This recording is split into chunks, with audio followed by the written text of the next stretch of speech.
Michael Mann's Heat is arguably one of the best heist movies of all time, possibly the best. It's definitely one that I enjoy rewatching, and I had not rewatched this in a while. I thought it was an anniversary year this year, but it's actually 30 years next year, 1995. Robert De Niro versus Al Pacino as the thief versus police drama. It was surrounded by an amazing cast, beautiful editing, and an incredible, incredible script.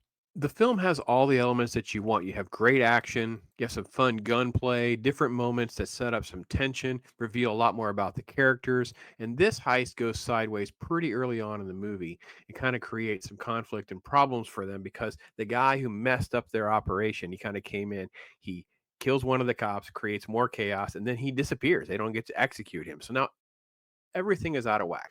And McCauley, played by De Niro here, is an OCD over planner, over cautious. He's so incredibly brilliant at chess play, so to speak, of what's going to happen next and how to navigate through staying off the police radar screen, maybe walking away from this type of life. He has his code that he lives by. And I will admit, the trailer does a great job of giving those details where he talks about, listen, you have to live where in 30 seconds you have to make a decision to walk away from everything in your life. That is really, really pretty cool. Michael Mann sets up the Al Pacino character as the foil. Hannah is his detective. Again, OCD always gets his man. Really smart, really strategic, and kind of plays a little bit of the tough guy thing. It's sort of like done in little pieces.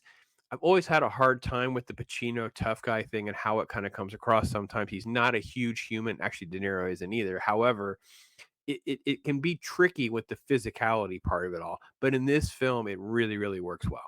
I really can't say enough good things about the authenticity and how everything feels. This movie is done so well from start to finish. All right, I can't say enough about the supporting cast. Val Kilmer is fantastic. Danny Trejo has a role. John Voight kind of plays one of the handlers as well. The supporting cast is just incredible, and everything is built around the intrigue between Hannah and McCauley. I really love that Michael Mann makes you feel like this whole cat and mouse thing is so authentic. You really do feel like this is a way that you could go about tracking these guys down back and forth. You almost get them. Who's surveilling who? There's one point where it's like turned on its head where Hannah thinks he's got the jump, but really McCauley are like faking them out so they can get pictures and figure out the who's who and the what's what. You are going down. What?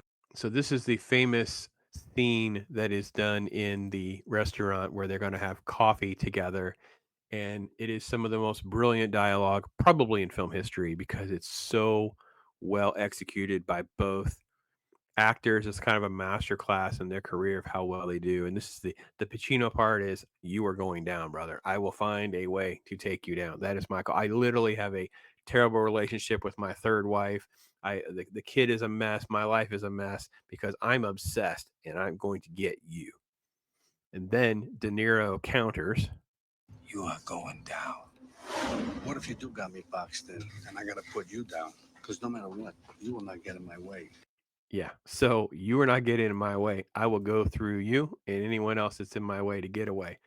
So the film does a great job throughout the movie. There are moments where Michael Mann will kind of have cuts. So you'll have a sequence with what's happening in De Niro's character's life versus Hannah's character's life, relationships that are going well versus not going well, how everything is going to be after this decision versus this decision. And then, of course, everything changes on something that the audience may not catch is De Niro goes against his code. One little thing, one little moment of revenge, and it undoes everything. So really, really great film. I would consider it definitely my top three favorite heist films. Definitely among my top five most watched heist films. I love it. I don't always care for the fact that it's a pretty long film. The relationship stuff, I think, can feel a little long because there's so many great actions and this tension. You want to see the two of them battling with their women and dealing with the stuff. It doesn't really need to be there, but it's there to give the layers and the complexity and to hold a mirror up to each character of what the other one's kind of like, right? So what I didn't know about this film is there is a lot of like real life stuff that was inspirational to it, an actual, good guy, bad guy, police.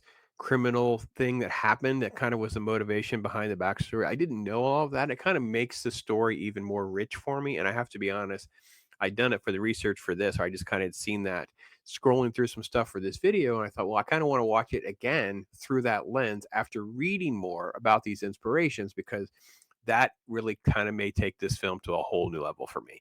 It's already great. The diner scene is fantastic. The armed car robbery is fantastic. The way they hit the bank at the end, they're carrying bags, which is clearly, I don't want to say ripped off, but an homage from Dark Knight with the Joker scene when they're robbing the bank. Clearly is an homage to this film. The performances and everything. But if we have some layers to that and inspirations that we've drew on from real life, that makes this even more phenomenal.